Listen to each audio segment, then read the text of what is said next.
Good morning. We'd like to welcome you to our morning message, and we trust and pray as we share together, it'll be a special blessing to you, that if you're unsaved, you'll come to the saving knowledge of Christ. As a believer, you'll be encouraged. If you have your Bibles, we'd like you to turn with us to the book of Titus, chapter 1, and we'll begin in verse number 9. And I want to speak to you today on a message I've entitled, Sounds Needed Today. Now, when you mention the word sound, most of the time, people will think of music, conversation, possibly a loud car. But the sound I want us to look at this morning from the Bible viewpoint is a word that means to be uncorrupt, be safe, be wholesome, be true in doctrine. And I want us to look at some 3 sounds that are desperately needed in our world today. Heavenly Father, as we come to present the Word of God, we pray for an anointing based upon the subject of the message, that we might have clear understanding, that we might be able to have proper application, and with the importance of what we hear. It's very important that we understand the importance of sound from the Bible's viewpoint. We pray you bless the message now, and we give you credit for it because we ask it in the name of Jesus. Amen. The Apostle Paul writes, or Titus, we find in chapter 1, verse 9. Holding fast the faithful word as he hath been taught, that he may be able by sound doctrine, underline if you underline, both to exhort and to convince the gainsayers. Verse 10, for there are many unruly and vain talkers, deceivers, especially they of the circumcision, whose mouths must be stopped, who subvert whole houses, teaching things which they ought not, for filthy lucre's sake. One of themselves, even a prophet of their own, said, the Christians are always liars, evil beasts, slow bellies.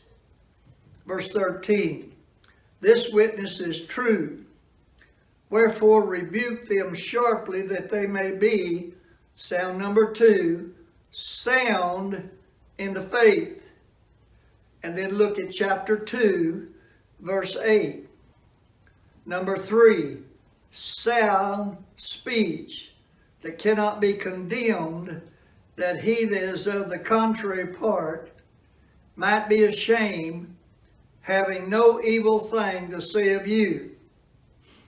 Now, as we said, the word sound in the Bible has a complete different meaning.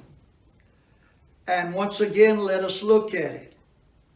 The word in our text means to be uncorrupt, be safe, be wholesome, be true in doctrine. Now, as we see these 3 words, we need to give attention to because of their importance. In these cases, it's not something we hear, but is describing that which is true and uncorrupt. So I want us to look at the first sound. and that is sound doctrine. Verse 9 again. Holding fast the faithful word as has been taught, that he may be able by sound doctrine both to exhort and to convince the gainsayers. Now the fact that this has been denied and replaced, we find that there is no sound doctrine in many of the churches. And the church that leaves sound doctrine is one that will fail to glorify God. Because why do churches leave sound doctrine? Because doctrine divides. So they simply say, let's forget doctrine and go about just getting people. But this is ridiculous, ladies and gentlemen. You cannot focus on Christ without focusing on doctrine. You see, Christ is the central to all teaching. And what is taught concerning Christ is what determines whether it is true or false doctrine.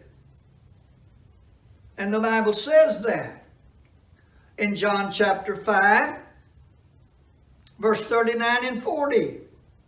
Search the scriptures. See, how can you know about Christ if you do not know what the Bible teaches? And doctrine is the proper biblical teaching of Christ, the Messiah, the giver of salvation, and the payment for sin.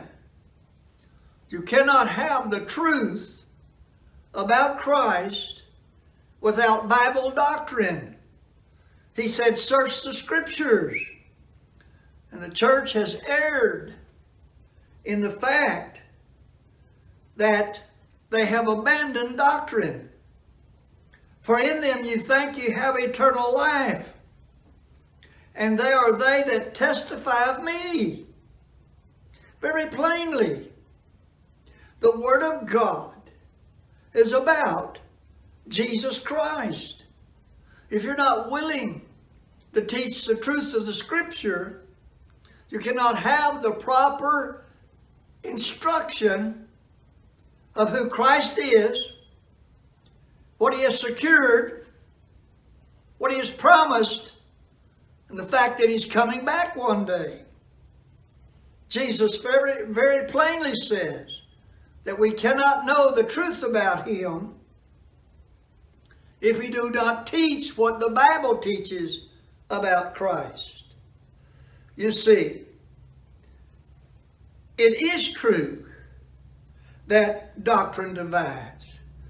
There's a great confrontation about the truth when you make the statement, Jesus Christ, the way, the truth, and the life.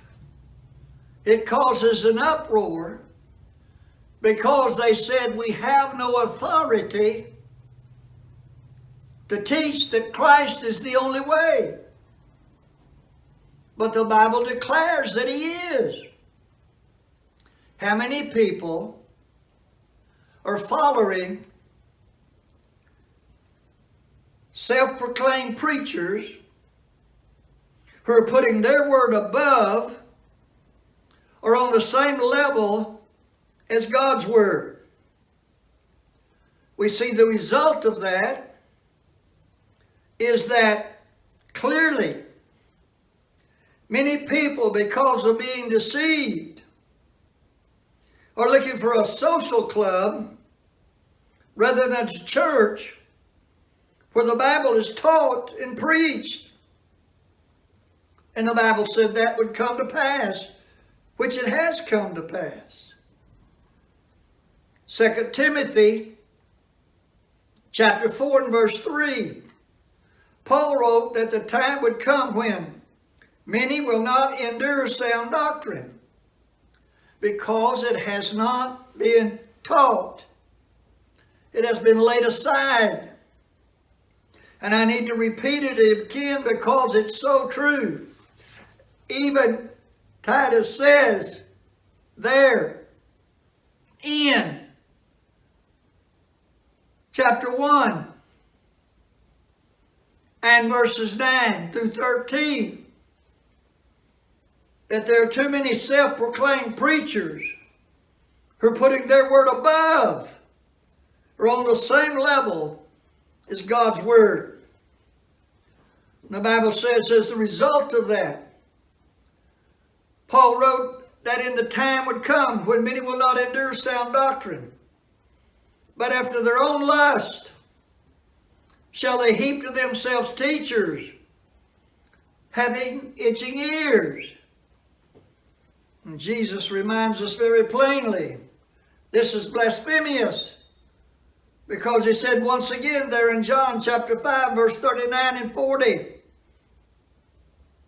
search the scriptures, for in them you think you have eternal life, and there are they which testify of me. And ye will not come to me that ye might have life. That's the trouble today. Because the truth of God's word is not being preached as it is to men as they are. And the only way that you can know truth, and without truth you cannot be set free.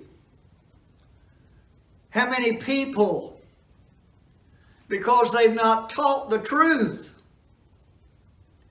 have based their eternity on false teaching? And we'll hear in that last day, depart from me, you workers of iniquity, I never knew you. And let me say to you very clearly and plain,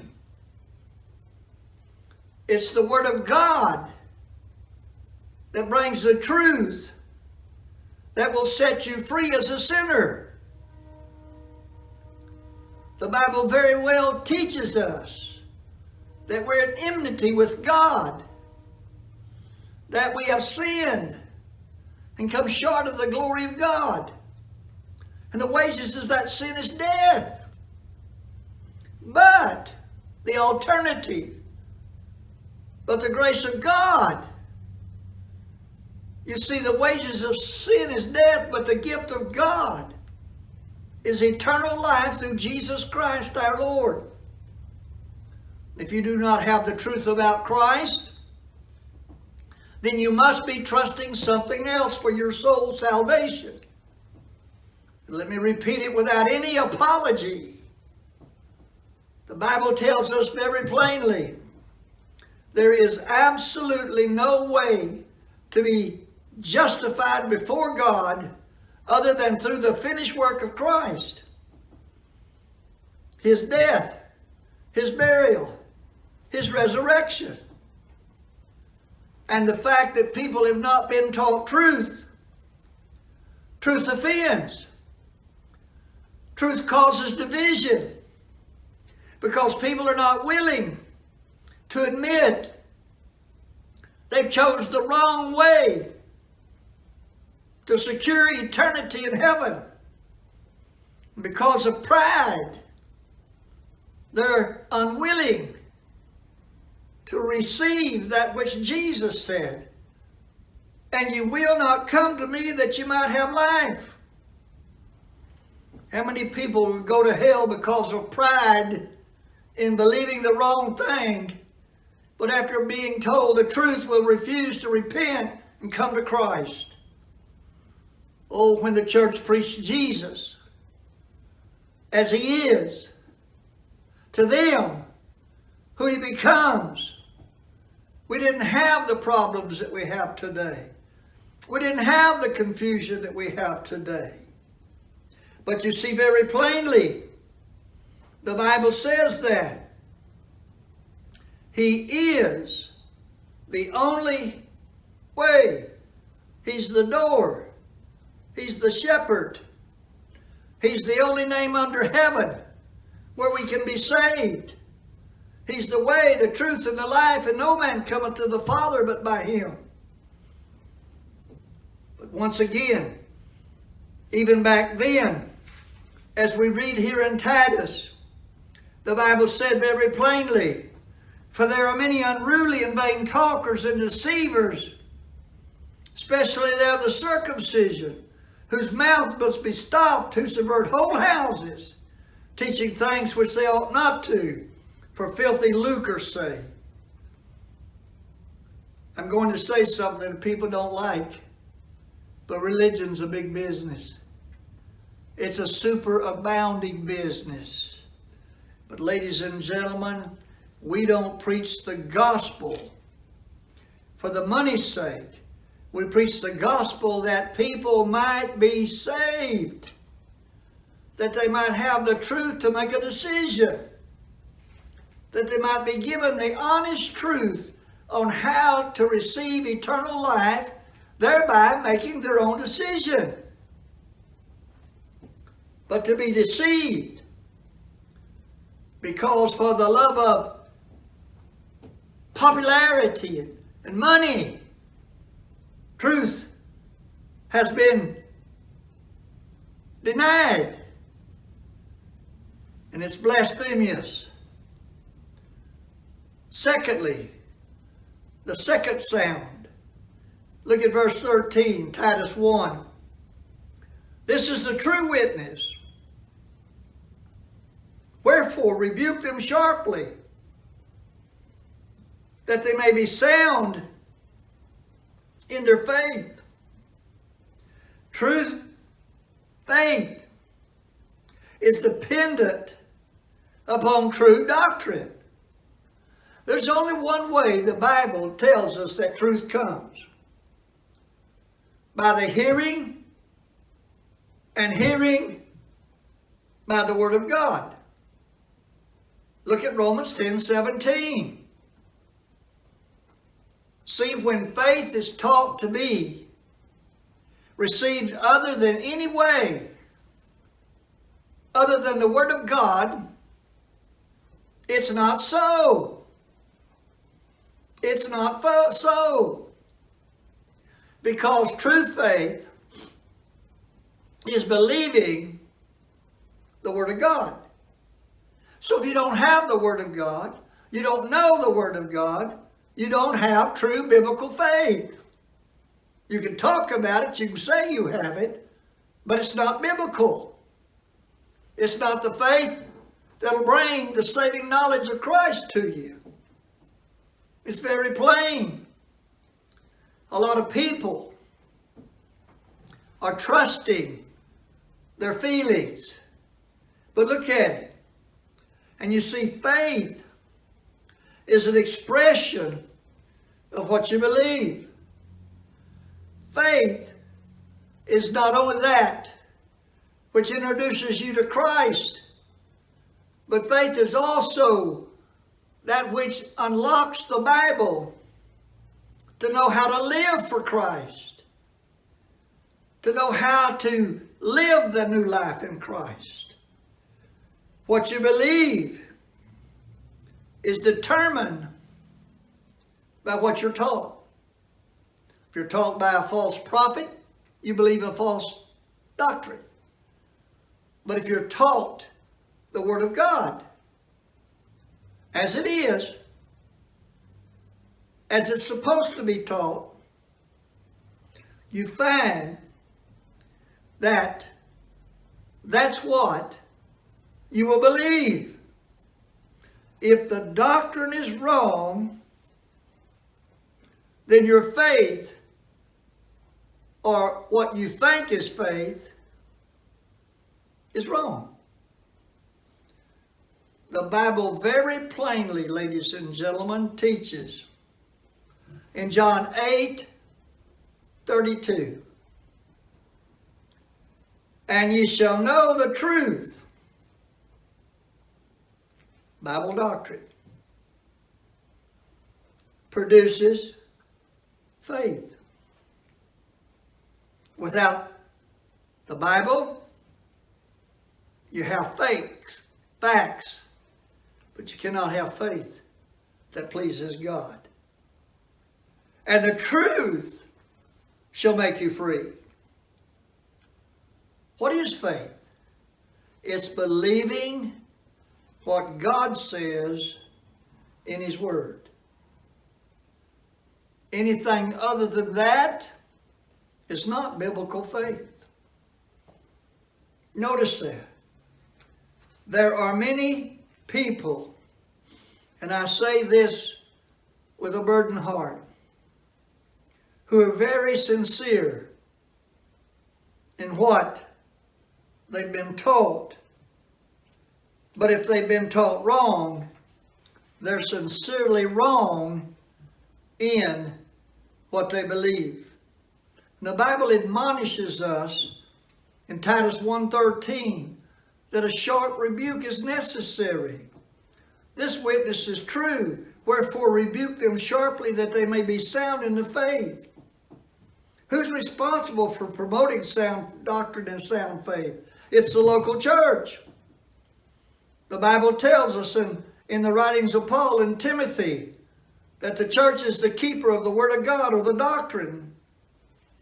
Who is responsible for the great amount of confusion and false teaching that's going on in the local church?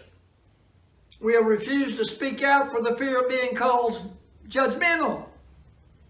But God has instructed us to rebuke them sharply that they may be sound in the faith.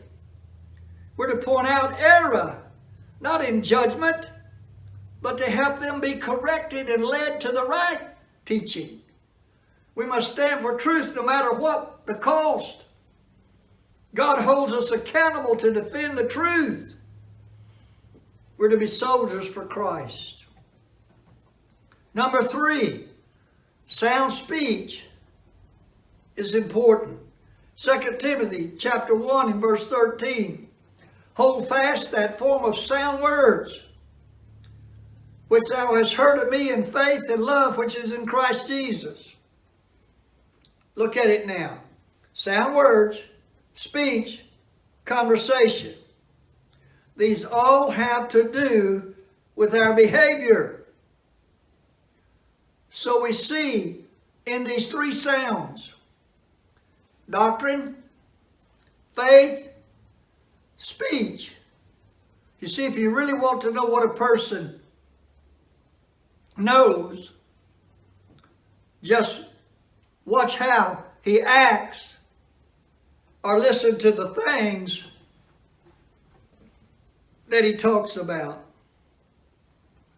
Oh, the world needs to see people who are sound in doctrine, sound in faith, and sound in speech. And let me conclude by saying this. Sound doctrine means the teaching of the Word of God. And we're paying a horrible price today. Because there's a lot of people that know about the Bible, but they've not been taught the truth of the Bible. They're about being deceived. Notice it. Sound faith means in believing the message of the Word of God. You see, we have to be taught, and then we have to believe. And sound behavior is living by the principles of the Word of God. May I ask you a personal question? Is that where you are? Have you been taught that Jesus Christ is the only way, truth, and life? Have you been really taught that the Bible said we've all sinned and come short of the glory of God? There's none righteous, no, not one. Have you really been taught that there's no other name given among men under heaven whereby we must be saved but the name of Jesus? Have you really been taught that salvation is not by works but by grace because it's a gift of God? Have you really been taught that you must confess that you are a sinner? You must ask God to forgive you, and you must trust the finished work of Jesus Christ as personal Savior. Have you? Could you honestly say today, as Paul did, I know in whom I have believed, and persuaded he's able to keep that which I've committed unto him against that day? Can you? Or are you in a hope-so salvation? Are you in a maybe-so salvation? Are you trying to work your way to heaven? Do you think that all that good and benevolence that you're doing should be able to be weighed out to your benefit and you'll be allowed into heaven? You've not been taught right. And I say this out of love, and I say this not judgmental. I say this because, ladies and gentlemen, without Jesus Christ, you will spend eternity in the lake of fire. And that's why I bring this message this morning. The very importance of needing to know the truth. Satan is a deceiver. Satan loves to camouflage. He loves to give just enough to confuse people or bring contentment without giving the whole truth. Well, God's a God of mercy, and He is. But He's also a holy God. Well, you know, God is willing to forgive. Yes, He is, but there needs to be repentance and asking for forgiveness. Oh, listen to me. Listen to me. Let me ask you again. If not, you need to get right. You see, the only salvation that is real is the salvation we have in Jesus Christ. And that was secured on Calvary when Jesus said, "It is finished." And God approved it by His resurrection. Oh, if you don't know Jesus today, you need to trust Him today. And that's why I want you to know the truth. This is not my message. This is God's message. This is not my word. I'm just the messenger. But ladies and gentlemen, I pray before God in the name of Jesus Christ that you not continually knowing that you've not been taught truth and you're still willing to trust your eternity on that false teaching. God will not cast out anybody that'll come to Him. I don't care what you are, Baptist, Methodist, Church of Christ, whatever. What I'm asking you, ladies and gentlemen, are you a born-again child of God? Are you secured in the forgiveness of God through Christ and know that to be absent from the body will be present with the Lord? That's what I'm asking you to be honest with. If not, today's the day. Lord Jesus, I realize today I'm not saved, but I understand that I can be saved because Jesus died for me. Therefore, I'm confessing that I am a sinner, and I'm asking you to forgive me. And Lord Jesus, I'm asking you to save me because I trust your finished work on the cross. And I ask it in your name. Amen. If you prayed that prayer, please let us know. Please let us know. The information is on the program today that we might rejoice with you. But listen to me. Be sure that you know true doctrine, real faith, and the speech that you have is one that's assured of being born again. Father, I ask you to bless the message. I ask you to touch every heart that's under. We've not preached the message out of judgmental. We're not here to preach condemnation. We're here simply to correct error. And that's our only desire, is that the Holy Spirit will correct the doctrine that people have been misled about, and will bring to them that knowledge that Jesus Christ is not a way, He's the only way. The truth and the life, and no man cometh to the Father but by Him. Break that spirit of denial. Break that spirit of pride. And let those humbly come that know they're not saved and get saved. And then, Lord, help those that are saved to quit apologizing and making excuses and agreeing with everybody else. We're to sharply convince them. No, I appreciate what you say, but I want to tell you the truth, dear friend. Jesus is the only way. And if you don't accept him, you can't be saved. And I say that out of love. Let us have that kind of strength. We pray in Jesus' name. Amen. May God bless you, and may you turn, if you've not, to Christ for salvation. In his name, amen.